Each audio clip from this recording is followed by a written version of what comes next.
ગોની વાતો હું કરે છે, આળસની વાત આળસ કરે છે, કામની વાત કામ કરે છે. વળી કામ ધારણ કરવું, પછી મારી શિષ્ણ ઇન્દ્રિય છે એ ઉત્તેજિત થાય ને, અરે એ કોઈ રીત નથી ભાઈ. કામ જ હું છું. પછી વાત ક્યારે ગુરુજી બોલ્યા છે કે તું છો તારે છોડીને કાંઈ નથી. એમાં દયા ધારણ કરવાની ક્યાં જરૂર છે? અરે બાપા, હે, ત્યાગ કરવાની શું જરૂર છે? યોગ કરવાની શું જરૂર છે? ક્ષમતા રાખવાની શું જરૂર છે? ક્ષમા રાખવાની શું જરૂર છે? તેવી સંમતિ ને આસુરી સંમતિ બધું અરુણ્ય જ છે. પછી કોને સમજાવો છે? કોણ અજ્ઞાની છે? ખબર પડે છે અને ખબર નથી પડતી. એ બે ખબર જેને પડે છે એની આ વાત છે. ખબર પડે છે જવા દો, ખબર નથી પડતી જવા દો. એ બે જેને ખબર છે એની આ વાત છે. આત્મજ્ઞાનને જગતની બાજીમાં ખેલાવાય નહીં. આત્મજ્ઞાન મળ્યું, વાત પૂરી થઈ ગઈ, ભટકણ બંધ થઈ ગયું. અભ્યાસ થાય પછી ભમવું નહીં. ક્યાંય ધોરણી કરવાની નથી. આખા વિશ્વની સાથે અહીંયા આવે આપણી પાસે. અને એ તારું ભજન કરવું હોય તો જ નકર નહીં જવા દેવાય. જે આ વિશ્વમાં કેટલાય તીર્થંકર જ્યાં જવું હોય ત્યાં, ચીન જા, પાકિસ્તાન જા, જાપાન જા, અમેરિકા જા, જ્યાં જવું હોય જા, સ્વિટ્ઝરલેન્ડ જા.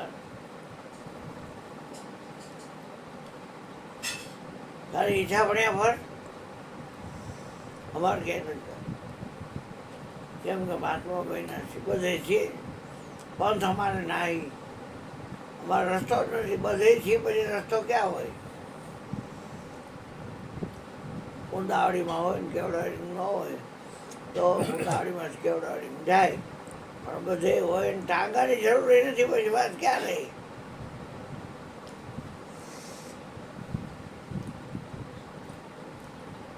ભટકત કોણ મળે? અમારો તીર્થ કોણ બોલે છે ને? એક કોર મૂકીને તમે કોઈ વસ્તુનો ન્યાય નથી આપતા, તો આટલું બધું જે વસ્તુનો ન્યાય મળે છે એમાં કેમ ગોઠવાવશો? અને આ બોલે છે ને કેમ બોલી જાઓ?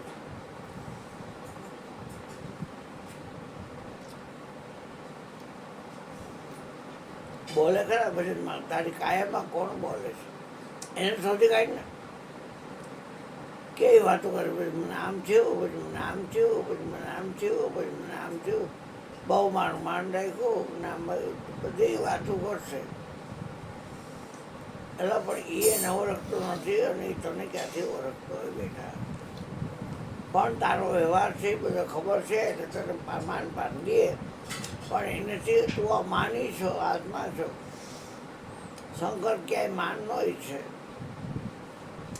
દક્ષ હળાહળ અપમાન કર્યું તો કાંઈ લેવા ન દેવા. રાગ દ્વેષ જ નહીં કોઈ જાતના. રાગ એટલે ગમો, દ્વેષ એટલે અણગમો. જેના જીવનમાં ત્યાગ છે એના જીવનમાં કોઈ જાતનો રાગ છે, એના જીવનમાં રાગ નથી. જેના જીવનમાં ત્યાગ છે એના જીવનમાં રાગ નથી. અને જેના જીવનમાં દ્વેષ છે એના જીવનમાં પ્રેમ નથી. અને જેના જીવનમાં પ્રેમ છે એના જીવનમાં દ્વેષ નથી.